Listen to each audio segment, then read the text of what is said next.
Are you in a one-sided relationship?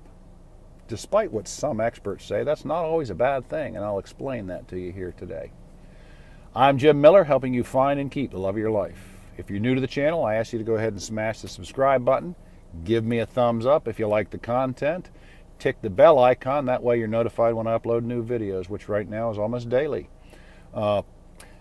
Anyway, the content tonight comes from an email that I got from a viewer. She's a 35-year-old woman. She's been in a relationship for about 3 years. And she's a giver. She's constantly giving, and she puts a lot of effort into the relationship. And she says that her boyfriend doesn't put in as much effort in a relationship, but usually they're happy. The problem is he doesn't understand when she's down here sometimes. And this happens. This is common. And right now, folks, I'm speaking from personal experience. That you try to do everything for someone. You know, there's an old saying, who is in charge of the relationship? What's the person that cares the least? And if you don't happen to be that person that cares the least, and you're charging away and you're doing everything, and you're trying to do everything you can and throw all this effort into making this relationship work, what you're doing is you're setting a standard way up here. And then you can tend to resent that when you're having to live up to the standard that you set for yourself. I've done this. God, I know I've done this. I'm pissed off because you expect me to be up here. And why would you expect me to be up here? Well, because you told me this is who you are. You have to live up to who you said you were. And sometimes that can be a tough thing to do. But a one-sided relationship is okay as long as you're being taken care of, as long as you're getting your needs met. My parents are a prime example, for God's sakes. You know, my mother puts a lot more effort into that relationship than my father does. But this is their relationship. This is how they've come together. He also respects it when she's not feeling like being up here, when she's down here. You know, he has to understand that sometimes she is. So she doesn't resent herself for having to live up to this expectation because she knows she doesn't have to all the time. One-sided relationships, oftentimes they're very unhealthy because oftentimes it's somebody who's desperate, who's trying to win that love, feels like they have to earn that love. And I will be honest with you, if you feel like you have to earn the love of the person you're with the wrong person. I mean, love is love, and you shouldn't have to earn it. I mean, you should be who you are, and they should love you for who you are, and you should love them for who they are, you know? And part of that love may be because you are willing to go that extra mile and put in that extra effort. And that's okay. Again, as long as your needs are being met and you're happy in there, okay? This is okay. The problem comes when the person expects it. You know, I talk to people about their relationships, and, you know, one of the old sayings, one of the old standbys was, you know, everything's 50-50. You know, when someone tells me their relationship is 50-50, I'm thinking, you're doomed to failure. You're doomed to failure because 50-50 just doesn't exist. I've never seen it in any relationship I've ever been in, any of my family's been in, any of my friends have been in. I've never seen a 50-50 relationship.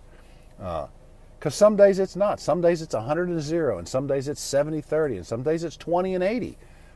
It goes, and some days both people are putting 100% in. It's 100-100, and you're still finding some issues. You know, so don't think in terms like that. Don't keep score, for God's sakes. I guess that's what I'm saying. Don't keep score. I mean, there's so many people that keep score. Well, I did this and she didn't do that, or he did this and I didn't do that. You know, no, don't keep score. It's okay to be in a one-sided relationship as long as both parties are happy and they understand the boundaries and the parameters in the relationship. I've seen many relationships that are very strong, very healthy. But if you're not getting your needs met, here's where part 2 comes in. You have to learn to communicate. You have to, open, honest, two-way communication is the cornerstone of any healthy relationship. I've never seen a healthy relationship that didn't have great communication. I've seen people that have been together for 20 years and they hardly communicate at all, but they have a great relationship. Do you know why? Well, because they know each other so well. Do you know why they know each other so well? Because they communicated early on in the relationship, and now communication can be very quick, nonverbal. They understand each other because they've had those conversations, because they've had that communication. So if someone's telling you, you're in a one-sided relationship, you should find somebody that'll put in more effort. If you're happy in the relationship, it's okay. It's okay to be that person. It's okay. As long as you're not desperate and you're trying to win love and you're trying to earn love, because that's not healthy on any case. So anyway, folks, that's all I really wanted to say today. I'm Jim Miller, helping you find and keep the love of your life. Check the description below. I've got some links to some free ebooks that you can download today. 7 simple ways to get your ex back. It won't solve all your problems, but it'll kind of help you to start that process if getting your ex back is something that you're looking for. If not, if you're looking for someone new, it'll help you there too, because it'll kind of help you to get, kind of help you to develop the environment that you need to create a better environment and maybe attract somebody better. It'll help you feel better about yourself. And Desire Principles, which is really kind of more about when men pull away, so it's more for women. Another link down there is for a book. Check out this book. It's called How to Be an Adult by David Richo. At 59 years old, I've read this thing. I'm still not an adult many times.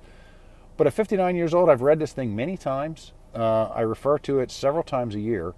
Just pick it up and read through a chapter or a couple of paragraphs even, for that matter, because it's all marked up with highlighter and red pen and whatnot like that, all the things that have meant to me when I was reading it.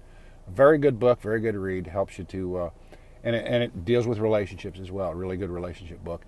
And my number one program for getting your ex back is down there too. There's some links for that. If there's something that you want me to talk about, a question you have, put it in the comment section down below. If you like what I have to say, put it down there. If you don't like what I have to say, put it down there. I will answer all comments.